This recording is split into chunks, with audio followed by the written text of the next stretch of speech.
Once upon a time, in a remote Bohol village, one was the name of the young woman. One is a lovely, kind young woman who is the sole child in her family. Despite being the only kid, she was brought up to be the modest and gentle. Bukid is Owan's closest friend. They had been close friends since they were young children, till they entered adolescence. Owan's full opposite was Bukid. In their village, she is a brave and charming young woman. They enjoy exploring every inch of their village, which is one of their interests. The grandmother of one named Apo has a request for them that they must abide by. Because of their insatiable curiosity about a variety of subjects, Apo warned Owan and Bukid, she said. Both of you are forbidden to climb the highest mountains in this community. The long-held local believes that the mountain is cursed and guarded by evil spirits, according to which anyone who climbs it will never return alive. One, Bukid, you two young women should follow what I said, because it is for your own safety. Understood? We promise, Apo. One day, Bukid helped Owan collect cacao from the large garden so she could make chocolates. Owan, come on! Let's climb that high mountain! She points at the mountain in front of them with an enthusiastic tone in her voice. No, we are doomed if grandmother finds out. We also made a promise to Apo. She speaks nervously, since she is certain that Bukid will continue to pursue her. Owan, it's just their long-held belief. We don't really know what's in that mountain.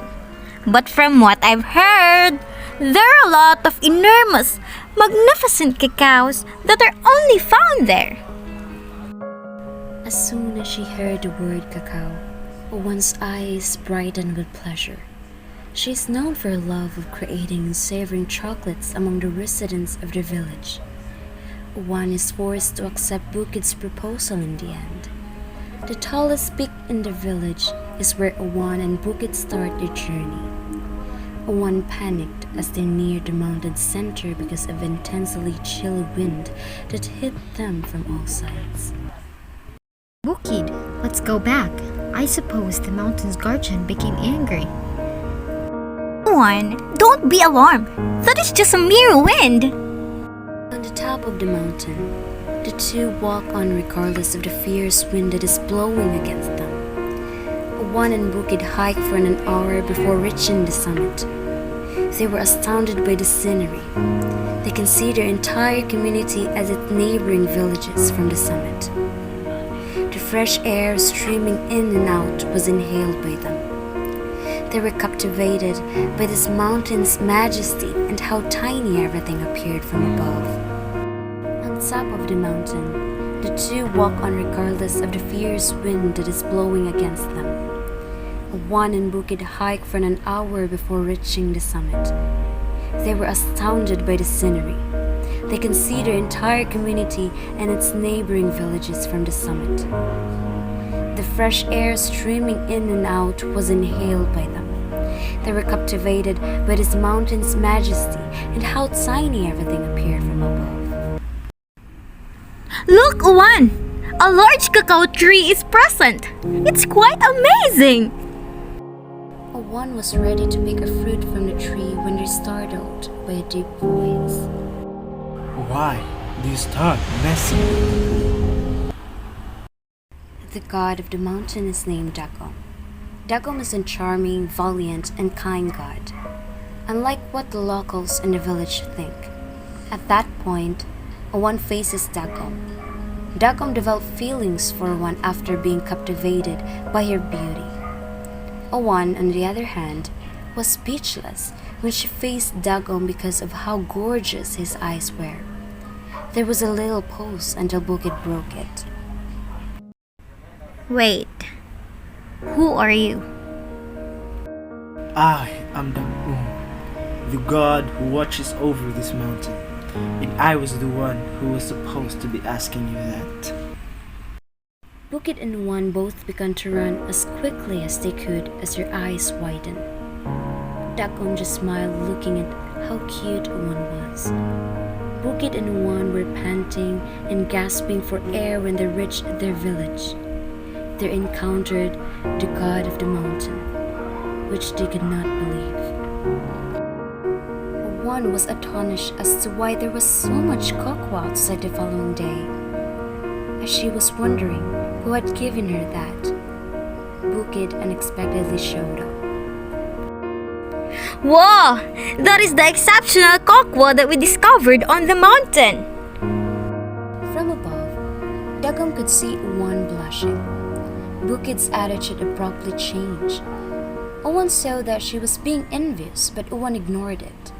The instant Bukid laid eyes on Dagom, she fell for him, but she don't have the courage to tell him.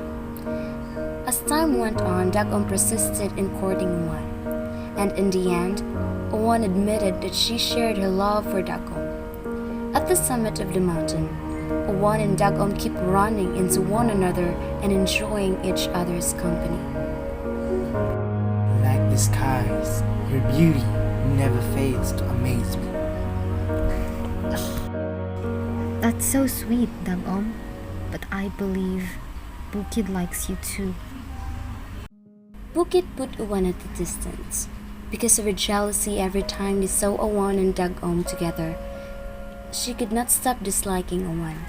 One day, Juan sneaked up the mountain without Bukid to see her lover Dagom. When Bukid watched Juan preparing to ascend the mountain, her hatred for Juan intensified.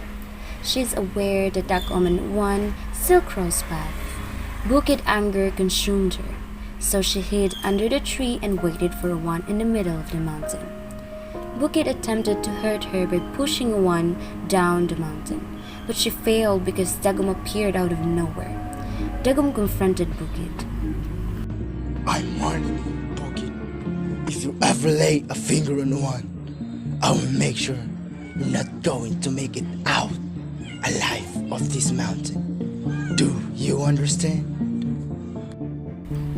Bukid was caught off guard and she didn't respond. Bukid bows down her head as she was guilty and driven by her jealousy. I'm warning you, Bukid. If you ever lay a finger on one, I will make sure you're not going to make it alive out of this mountain. Do you understand? Bukid nods her head nervously and rushes back to their village. Days went by, and Juan was wondering why Bukid isn't talking to her anymore. Juan was devastated because of this. She went up the mountain to see Dagom so she could share her worries and spend time with him. After spending some time together, Juan decided to go home since it's getting dark. As she was going home, Juan sensed that someone was following her, but she was brushed it off. Juan was preparing to descend when Bukid struck her in the back with a piece of wood, causing her to pass out and roll into the mountain. Juan screamed and Dagom heard it in the distance. He rushed and went to the location of Juan's voice. When Dagom noticed how Juan was rolling, he hurried off as quickly as he could, but it was too late to save Juan. Juan died after hitting her head with a heavy stone. Dagom gazed at Bukid furiously. You killed one, Bukid. I have told you already to stay away from her. But look what you did to her. You killed her. You killed my lover. And I will kill you. Bukid returned to her senses and understood what she had just done. What did I do? Juan, I'm so sorry. Juan, please wake up. Wake up. Juan. Dagom was burning with anger. He exploited his authority without hesitation. As the god of this mountain, I command all the trees and plants and end her life miserably. The entire plants and trees' roots in the mountain encircle Bukid's body. Tears are streaming from the eyes of Dagom as he cried and said, As the roots circles your body, you will taste the torture gradually until your body scatters into pieces. Ah! Ah! Spare my life, Dago! I was not in my right mind earlier. I'm so sorry. Please, please forgive me. I'm so sorry. You're asking me to forgive you? You just ended the life of the girl I love. You just killed my happiness. You killed my life, Bukid. Dagom exerts all of his strength to such an extent that the mountain begins to crumble. Bukid's parts were dispersed all over the place and planted by the mountain's fragments.